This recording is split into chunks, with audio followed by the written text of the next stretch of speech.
बिस्मिल्लाहिर्रहमानिर्रहीम। नाज़रीन, इस वीडियो क्लिप में आपको मकई से जो है ना फॉल आर्मी वर्म कंट्रोल करने के हवाले से 2-3 सुजेशन दी जाती हैं। तो ये तो आप काश्तकार जानते हैं कि फॉल आर्मी वर्म जो है ना पिछले 5-10 सालों से जो है ना अब काफ़ी अहमियत इख्तियार कर चुका। पहले एक बिल्कुल ही माइनर कीड़ा था। ये लश्करी या अमेरिकन सुंडी के मुकाबले में ज़्यादा सख्त जान किस्म का है। तो बात यह है कि ये जो बर वक्त अगेती लग जाती है ना, जनवरी फरवरी मकई लग जाती है, उसमें तो अटैक ही नहीं कर सकता। लेकिन वस्त मार्च के बाद या अप्रैल में जो अप्रैल तक भी लगती चली जाती है ना ये बारिया मकई, तो जो इतनी लेट लगती है उसमें तो अगर इसको एड्रेस ना किया जाए तो 50% तक नुकसान कर सकता है।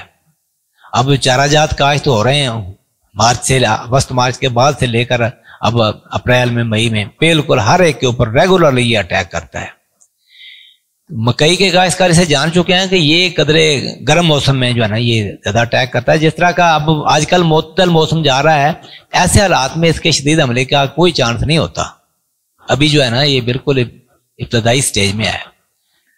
तो इसे कंट्रोल जो है ना एमामेक्टिन या ल्यूफेनुरान, ये ज्यादातर सुंडियों के लिए यही इस्तेमाल होती हैं, लेकिन इसे ये नहीं कंट्रोल करती।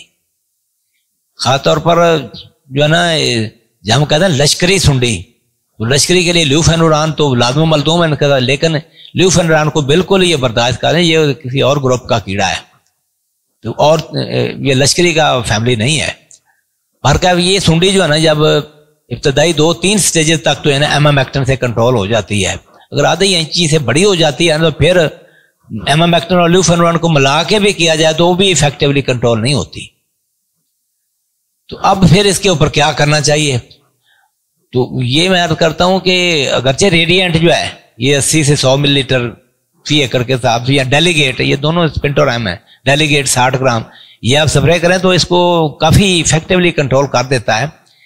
लेकिन याद रखें कि ये दोनों जहरें जो है ना रेडिएंट और डेलीगेट काफी महंगी हैं। काश्तकार जो है ना वो इतना नहीं अफोर्ड करते, अक्सर काश्तकार गरीब ही होते हैं। बेहतर यह है कि आप वाइएगो जो टेट्रानीलिप्रोल है या कोराजन जो है क्लोरेंटा नीलिप्रोल, वो आप 100 मिलीलीटर फी एकड़ के हिसाब से 2 मरतबा स्प्रे करें। 2 मरतबा स्प्रे कर लिया जाए ना तो कीड़ा जो है ना ये ज्यादा बड़ा नहीं हो सकता। तो इनमें से भी मैं अर्ज करूंगा कि अगर बात पूछी जाए ना कोई एक दवाई बता दी जाए तो कीमत भी मुनासिब हो, तो वाइएगो जो है ना बायर की टेट्रानीलिप्रोल, ये जो कि नई केमिस्ट्री है, कोराजन से भी बेहतर है। तो ये मैं समझता हूं कि ये सबसे बेहतर रह जाएगी अगर बंदा प्रोफेशनल तरीके से काश्तकारी करना चाहता है। एक और भी मैंने रिपीटेडली ये अपने कई काश्तकारों को देखा हुआ है कि अगर छोटे स्टेज के ऊपर बिल्कुल 12 दिन के बाद, फिर 18 दिन के बाद और इसके 6-6 दिन के वक्फे थे ना, अकेली एमामेक्टिन आप स्प्रे करते जाए ना, लेकिन कीड़े के आने का इंतजार नहीं करना, सुंडी को देखने का इंतजार नहीं करना। जब सुंडी बड़ी हो जाए तो एमामेक्टिन से कंट्रोल नहीं होती। बस सुंडी अभी नजर नहीं आती, लेकिन याद रखें परवाना तो आपको नजर आता है ना, तो परवाने से अंदाजा करना है कि बस इससे सुंडियां निकल चुकी हैं जो कि नजर नहीं आ रही। सिर्फ एमामेक्टिन को जो है ना थोड़ी सी ओवरडोज करके 300 मिलीलीटर फी एकड़ के हिसाब से आप फुल सीजन के दौरान 3 से 4 मरतबा स्प्रे करते हैं ना 6-6 दिन के वक्फे से, तो फिर जो है ना ये फॉल आर्मी वर्म जो है ना ये अटैक नहीं कर सकता। अगर सुंडी बड़ी हो जाए तो एक रेडिएंट या डेलीगेट वगैरह के मुकाबले में मैं समझता हूं कि रीजेंट और एमामेक्टिन, यानी प्रोक्लेम ले लें और रीजेंट ले लें। प्रोक्लेम एमामेक्टिन ही है लेकिन वो रिजल्ट देती है, और रीजेंट जो है ये बायर की प्रोडक्ट है, फिप्रोनिल है।